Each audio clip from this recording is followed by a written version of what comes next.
Hello students, I am Nathan Goel and today we are discussing the JEE Mains paper conducted on 3rd September 2020 evening session.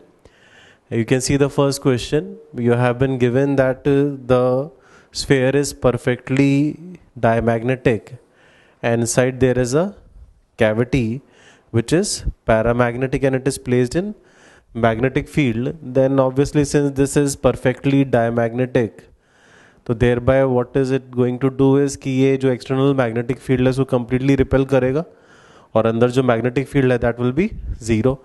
Since अंदर magnetic field जो है net zero रहेगा तो जो force ये experience करेगा paramagnetic substance that is going to be zero.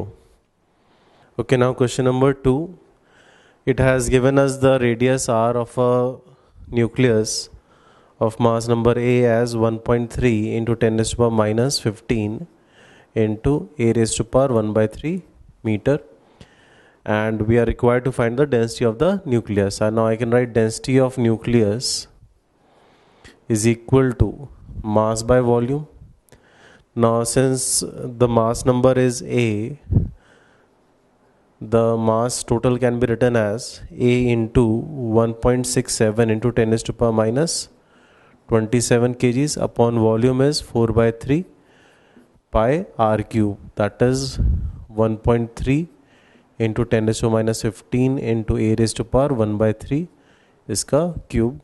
तो if you see what I get from here, 1.67 into 10 raised to minus 27 upon 4 by 3 pi into 1.3 into 10 raised to minus 15 का cube, and this gives us an approximate value of 2 into 10 raised to power 17 kg per meter cube. Question number 3. यहाँ पे हमें दो metallic हॉलोस्फेयर्स दिए हैं radius r और 4r के, और इनके पास चार्जेस हैं q1 एंड q2, और मुझे यहाँ और यहाँ इन दो पॉइंट्स के बीच में पोटेंशियल डिफरेंस चाहिए. तो अब देखो यहाँ से अगर मैं एक डिस्टेंस स्मॉल r पे जो इन दो पॉइंट्स के बीच में लाई कर रहा है, इस पॉइंट पर अगर इलेक्ट्रिक फील्ड देखूँ तो इलेक्ट्रिक फील्ड विल बी के q1 बाय आर स्क्वायर. इसकी वजह से ये जो स्फेयर है उसकी वजह से सिंस ये इंटरनल पॉइंट है तो उसकी वजह से field zero. Now let us find the potential difference these two point. I know v final minus v initial is minus integral of e dot d r. तो I can say potential at the point 4r minus potential at the point r is minus integral of k q1 by r square into dr into cos 0 from r to 4r. इस minus को यहाँ ले लेते हैं तो potential at r minus potential at 4r is equal to k q1 by r square dr का integral from r to 4r. That is k q1 1 by r square का integral minus 1 by r from r to 4r, that is k q1 minus 1 by 4r minus 1 by r. So this gives you 3 k q1 by 4r, or I can write as 3 q1 by k can be written as 1 upon 4 pi epsilon naught, so thereby 16 pi epsilon naught into r.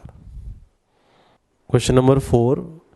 Hydrogen ion and singly ionized helium atom are accelerated from rest through the same potential difference. तो H plus and He plus are accelerated through the same potential difference. हमें उनकी speeds का ratio चाहिए. तो I can say कि Q into potential difference is equal to half m v square. तो यहाँ से जो स्पीड है that is under root of 2q delta v by m.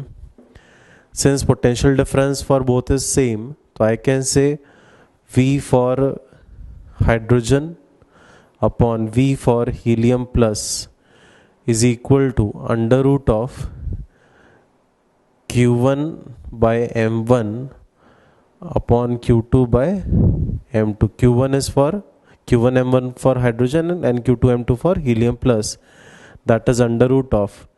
Now Q1 for hydrogen plus is E and Q2 for helium plus is also E. but for hydrogen the mass is m, and for helium plus the mass is 4m. So these gets cancelled, and what I get is 2. So the ratio is 2. Okay, question number 5. It has given us the mass density of a planet of radius r with distance r from its center, and that is rho is rho naught 1 minus r square by capital R square, and we have to find the point at which the gravitational field is maximum. So now you see, first let's talk about the gravitational field at an internal point. So if I want to find the gravitational field at distance r over here, so I am taking a Gaussian surface over here and I am applying the Gauss law for gravitation. Closed integral of g dot dA is equal to minus of 4 pi g times the mass enclosed. Now you see, at this point the gravitational field is going to be in inwards direction, area vector is going to be outward. So g dot dA can be written as g into 4 pi r square with a minus is minus 4 pi g times mass enclosed. Now for mass enclosed, since density is non-uniform, मुझे integrate करना पड़ेगा integral of rho into 4 pi r square into d r from 0 to small r. That is, ये minus cancel हो गया, 4 pi cancel हो गया, g into r square is capital G, integral of rho is rho not 1 minus small r square by capital R square into 4 pi R square dr from 0 to R. That is G, rho naught can be taken out, 4 pi can be taken out, integral of R square minus R raised to power 4 upon R square into dr from 0 to R. That is G into rho naught into 4 pi. Now r square integral is r cube by 3 minus r raised to power 4 integral is r raised to power 5 upon 5 into r square from 0 to r. That gives us g is equal to g into rho naught 4 pi into r by 3 minus r raised to power 3 upon 5 r square. Now this is the gravitational field at distance small r from the center. Now for maximizing the field, I can do dg by dr is equal to 0.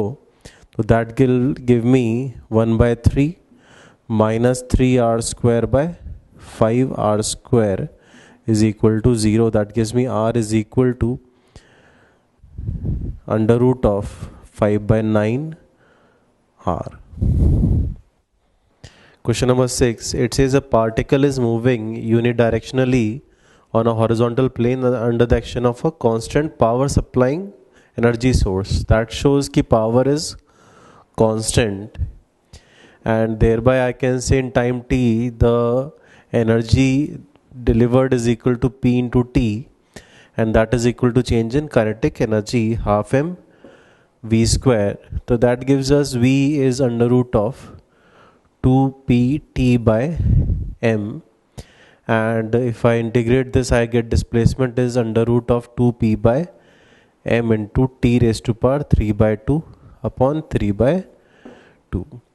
So you see the displacement is proportional to t raised to power 3 by 2, and with time the displacement is going to increase, and the slope of displacement time graph is velocity, and with time the velocity is also increasing, thereby the slope should increase, therefore there will be a corresponding graph.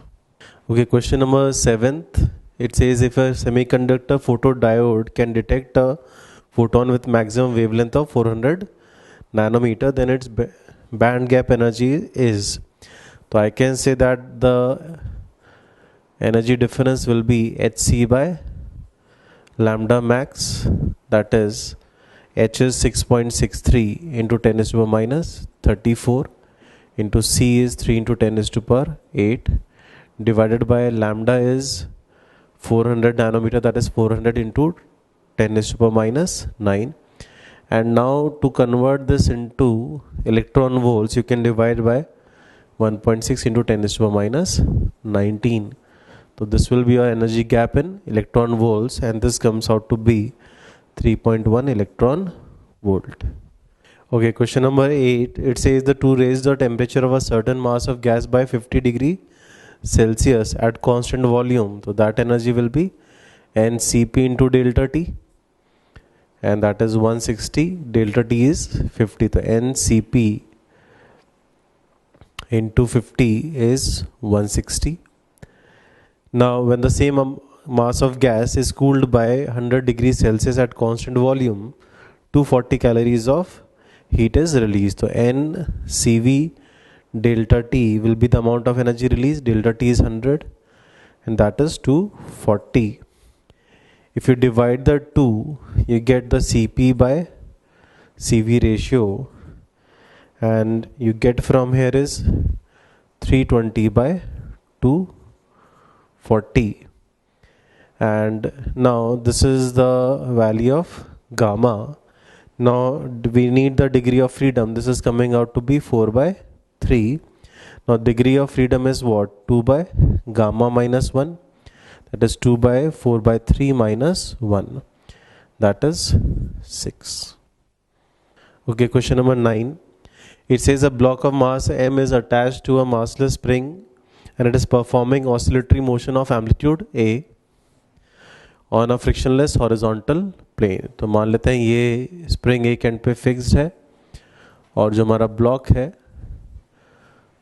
वो oscillate कर रहा है amplitude ए के. ये spring की natural length है, spring constant मान लेते हैं k, and let us suppose the block is of mass m. अब सिंस जब ये मीन पोजीशन से पास हो रहा होगा तो इसकी स्पीड कितनी होगी? Omega naught into a, where omega naught is what? Under root of k by m. Now it says that half of the mass of the block breaks off. तो let us suppose कि ये break off होता है तो each part will be then of mass m by 2. तो ये जो particles just break off हुआ है तो ये तो same speed omega not a से निकल जाएगा. तो यानी जो बचा हुआ ब्लॉक है ये वाला, उसके पास भी स्पीड कितना रहेगा? ओमेगा नॉट ए रहेगा. ठीक है. Now this block only will perform SHM. तो अब इसकी जो एंगुलर फ्रीक्वेंसी है वो मान लेते हैं ओमेगा. तो सिंस यही नेचुरल लेंथ रहेगी इस वाले ब्लॉक की भी, क्योंकि स्प्रिंग फोर्स इस पोजीशन पे 0 है, तो इसकी स्पीड जो है वो कितनी होनी चाहिए? ओमेगा इंटू ए डैश, जहाँ पे ओमेगा जो है नए SHM की एंगुलर फ्रीक्वेंसी है. तो this is what? Under root of k by m by 2 into a dash. तो सिंस दोनों स्पीड सेम है तो मेरे पास आता है root over k by m into a is equal to root over k by m by 2. I can write as root of 2k by m into a dash. K by m gets cancel. I get a dash is a by root 2. This is the amplitude of new oscillation. Okay, now question number 10th. It says a block of mass 1.9 kg is at rest at the edge of a table of height 1 meter. तो मान लेते हैं ये हमारा table है और यह हमारा ब्लॉक रखा हुआ था and this height is given to be 1 meter.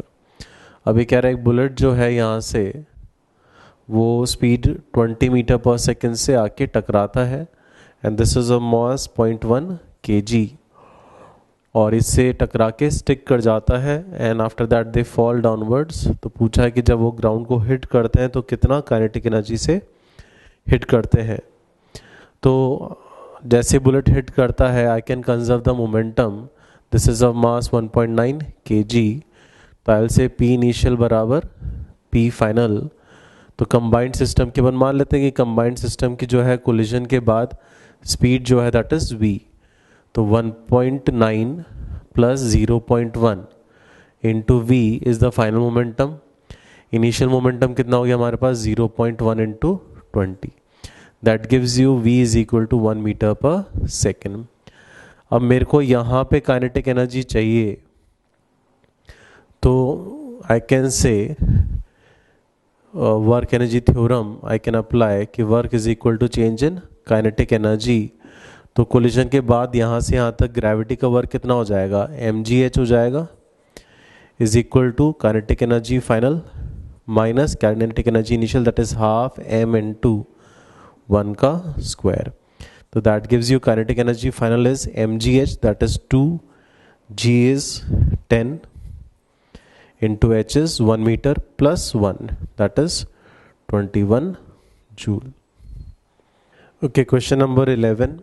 It says two light waves having the same wavelength in vacuum are in phase initially, and the first wave travels a distance L1 through a medium of refractive index N1, while the second travels a path of length L2 through a medium of refractive index N2. Then we know कि if a wave travels a distance of t in a medium of refractive index n, then the corresponding equivalent path in vacuum is n into t. Then the phase difference is 2 pi by lambda into n into t. So thereby, now in our case, the first wave travels a distance of L1 and refractive index N1, and second one L2 in refractive index of medium N2. So thereby the phase difference can be written as 2 pi by lambda into N1 L1 minus N2 into L2. Okay, now question number 12. It has given us the electric field of a plane electromagnetic wave propagating in positive x direction. We are required to find the magnetic field. So let us suppose this is x and y, and this is going to be there by z axis, that is out of the plane. This is the direction of wave propagation, and this is the direction of electric field. Since the electric field is given as E vector is E naught cos of omega t minus kx j cap. Now if this is the electric field, now we have to find magnetic field direction first. We know that the direction of wave propagation can be given by the direction of E cross B. Now since this is the direction of wave propagation, you see if I take the magnetic field B inwards, so E cross B points left, so that means the magnetic field cannot be in negative z direction. If I take the magnetic field outward, then E cross B points the direction of wave propagation. So thereby the magnetic field should be in z direction, and thereby I can write magnetic field should be B naught cos of electric field and magnetic field are in same phase, so same phase will come omega t minus kx, but direction will be k cap. Now we want the value of B naught, then we know that B naught is equal to E naught by C. C can be written as 1 by root over mu naught epsilon naught. So this is E naught into root over mu naught epsilon naught. Therefore substitute over here that this is E naught root over mu naught epsilon naught cos of omega t minus kx k cap. Now we want the magnetic field at time t equal to 0. So this is E naught root over mu naught epsilon naught cos of omega t इसको 0 रख दो, तो t 0 तो ये 0, cos of minus kx is what, cos of kx, and thereby this is your required magnetic field. Okay, question number 13. It says a metallic sphere cools from 50 degrees Celsius to 40 degrees Celsius in 300 seconds, and if the temperature around is at 20 degrees Celsius, then the sphere's temperature after next 5 minutes will be close to. So we can apply the average temperature method for Newton's law of cooling, that is T initial minus T final by time is some constant time T initial plus T final by 2 minus surrounding temperature. So if I start for the first part 50 to 40 degrees Celsius, so that is 50 minus 40 divided by time is 300 seconds is some k times T initial, that is 50 plus 40 by 2 minus surrounding temperature is 20. Now let us suppose that after further 5 minutes the temperature is T. So I can write 40 minus T by 5 minutes is again 300 seconds, is K times 40 plus T by 2 minus 20. If I divide these two equations, the K gets cancelled and you get the temperature value as 100 by 3 degree Celsius. That is approximately 33.33 degree Celsius. Okay, question number 14. It says a uniform magnetic field B exists in a direction perpendicular to the plane of a square loop. So let us suppose this is that square loop, and let us suppose the magnetic field exists into the plane, and the wire has a diameter of 4 mm and the total length 30 centimeter. That gives us that the side length, let us call as A, is 7.5 centimeter, or I can write 7.5 into 10 raised to the power minus 2 meter. The radius is 2 mm, that is 2 into 10 raised to the minus 3 meter. Now it is saying that the magnetic field changes at a steady rate. dB by dt is 0.032 Tesla per second. Then the induced current. So I can say the induced current will be 1 by R into EMF induced, that is d phi m by dt. That is 1 by R. Now R can be written as rho L by A. So rho length is 4A by area of cross section, that is this wire's diameter, this wire's cross section, that is pi into R square.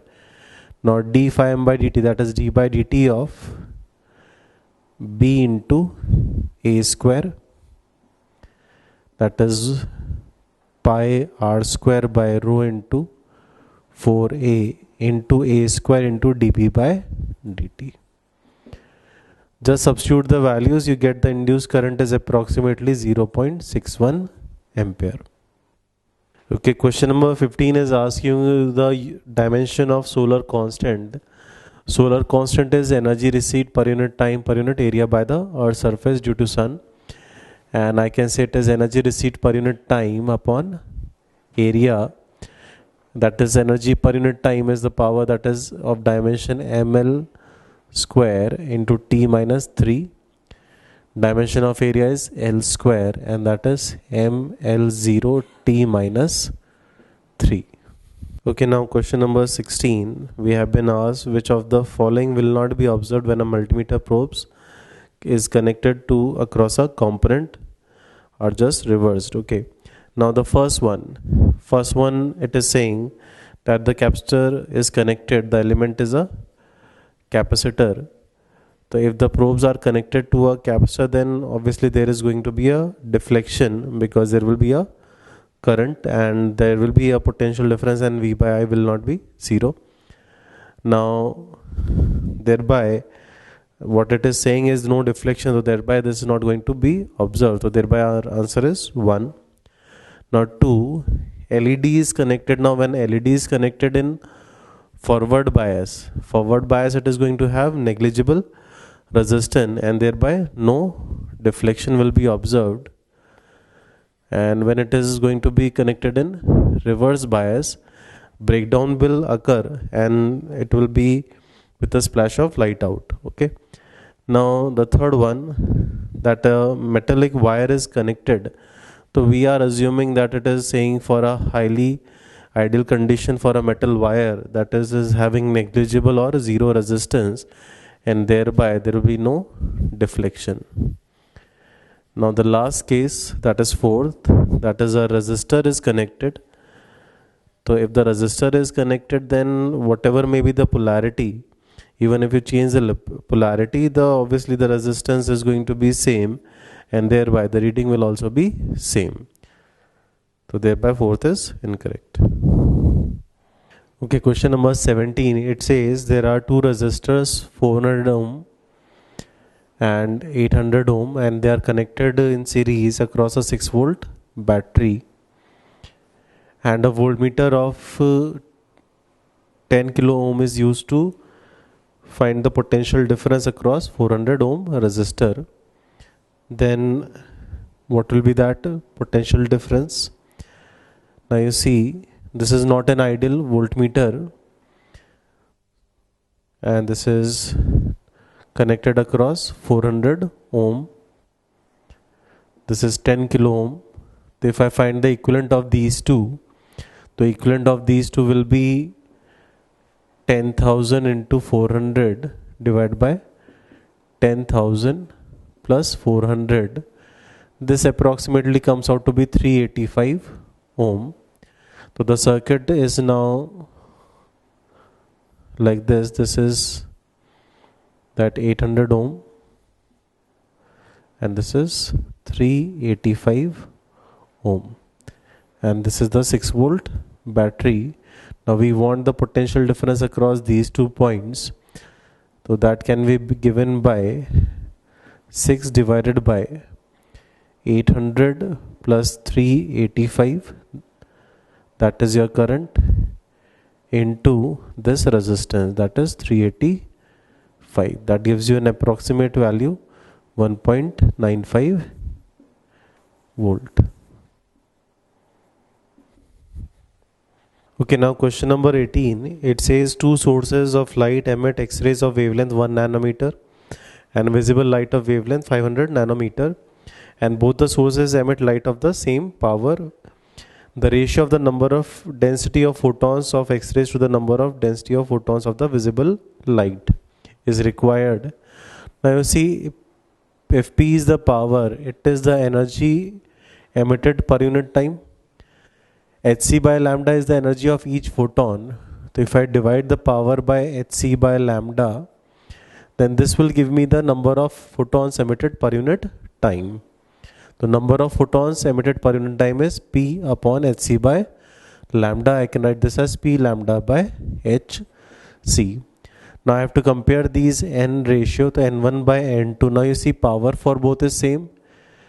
Hc is also same. So n1 by n2 can be written as lambda 1 by lambda 2.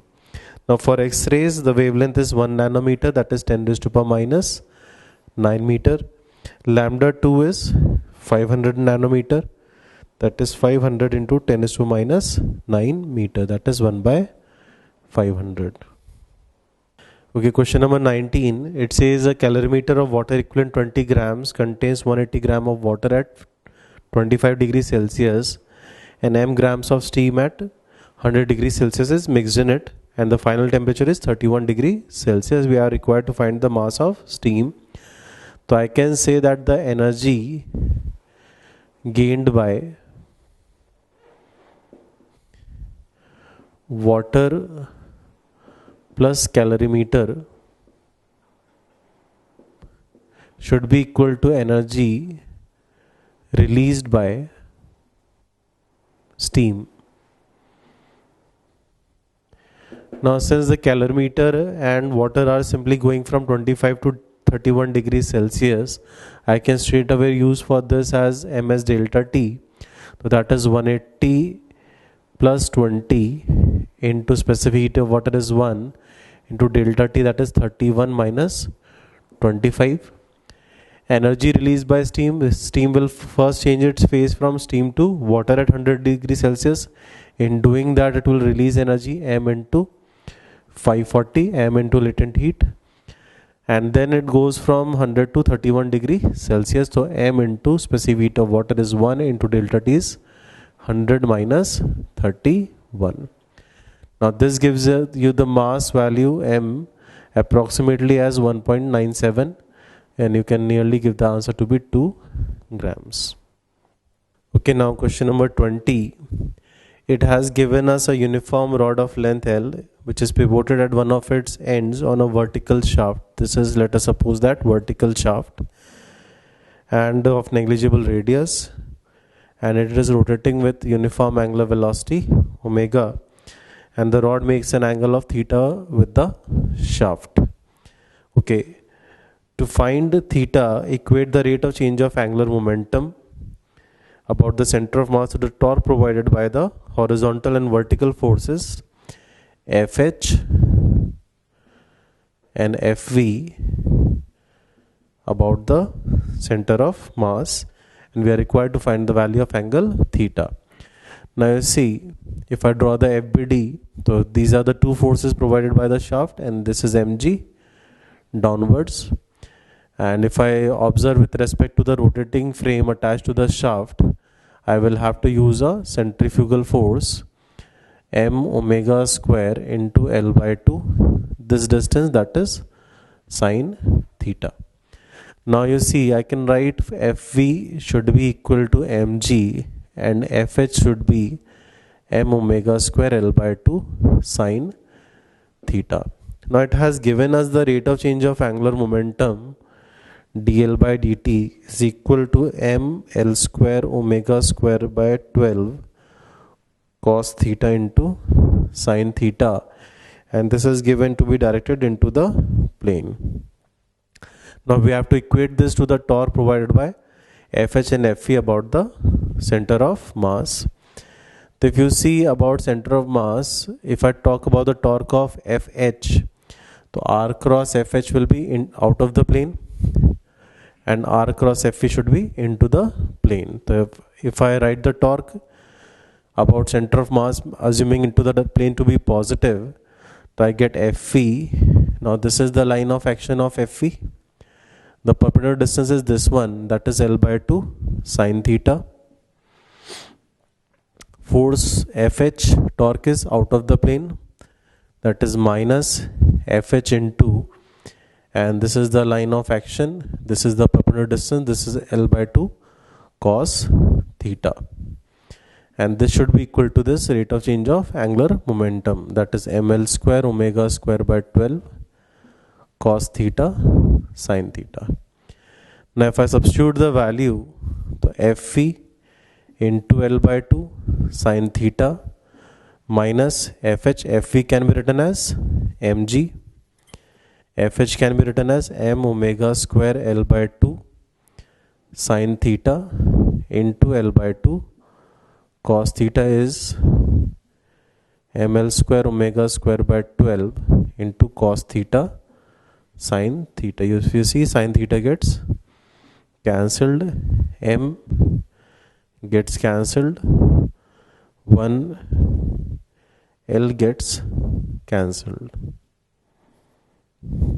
Okay, now what you get from here is g by 2 is equal to omega square L by 4 cos theta plus omega square L by 12 cos theta, that is I can write as omega square L by 3 cos theta,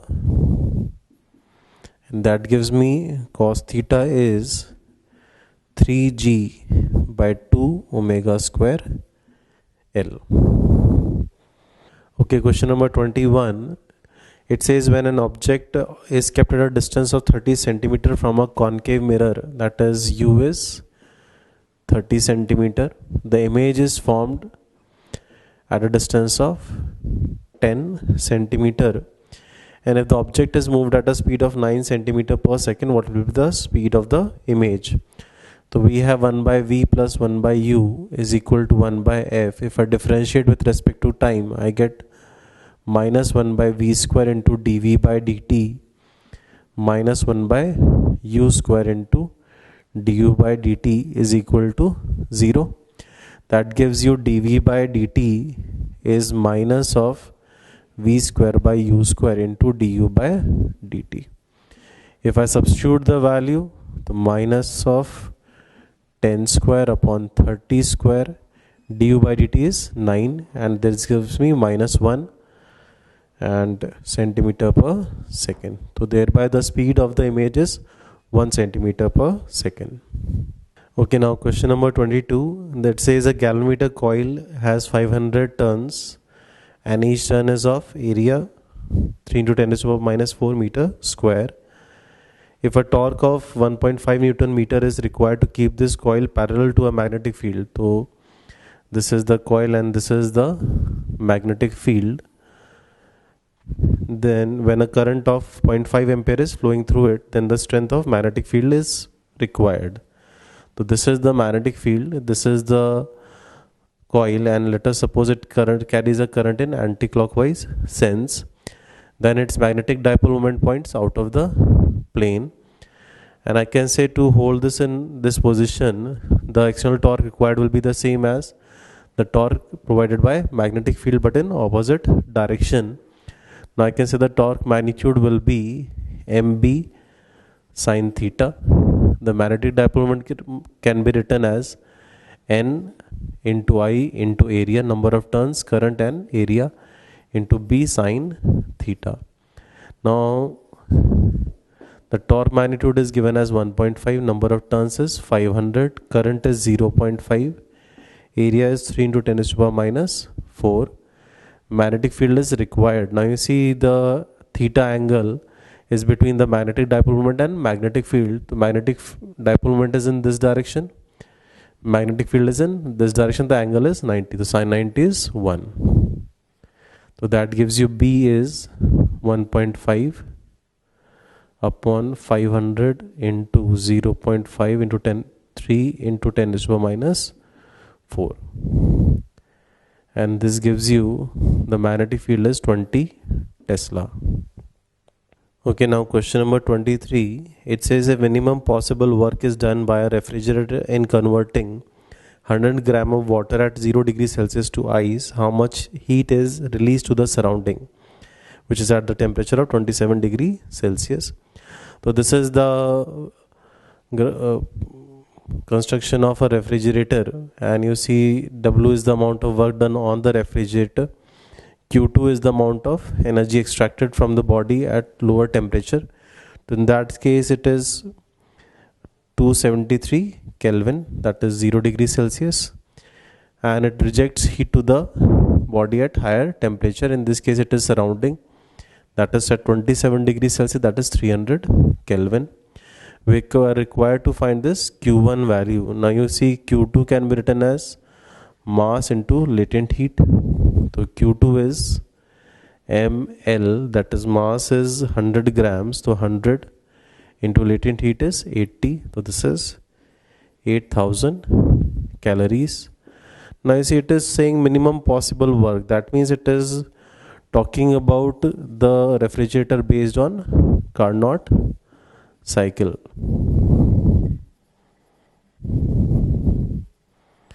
And we know for refrigerator based on Carnot cycle, Q1 by Q2 can be given by T1 upon T2. Thereby Q1 will be T1 upon T2 times Q2. Now T1 is 300, T2 is 273, and Q2 is 8000 calories. That gives you Q1 is 8791.2 calories.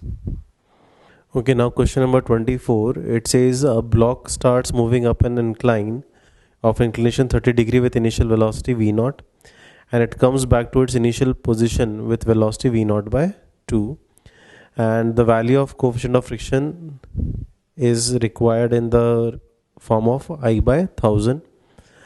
Now you see, when the block is moving up the incline, then the acceleration will be down the incline, and let us call that as A1, and this will be g sine theta plus mu cos theta. And when it is going to come down the incline, if it is coming down the incline, that means gravitational force component over in this direction is more than friction, and thereby the acceleration will be down the incline, and A2 will be g sine theta minus mu cos theta. Now the distance traveled in the upward journey and the downward journey are same. If I draw the velocity versus time graph, and I take the upward direction to be positive, the inclined direction to be positive, the initial velocity was v0, and the acceleration is negative and constant. This will be the graph. This is the point at which it comes to rest, and then it starts descending down, and when it reaches the initial position, it is passing with the speed v naught by 2.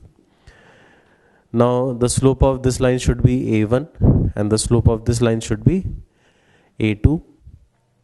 Now if this area is S, this area should be also S. Now you can see from here that for this triangle's area, this height is v naught.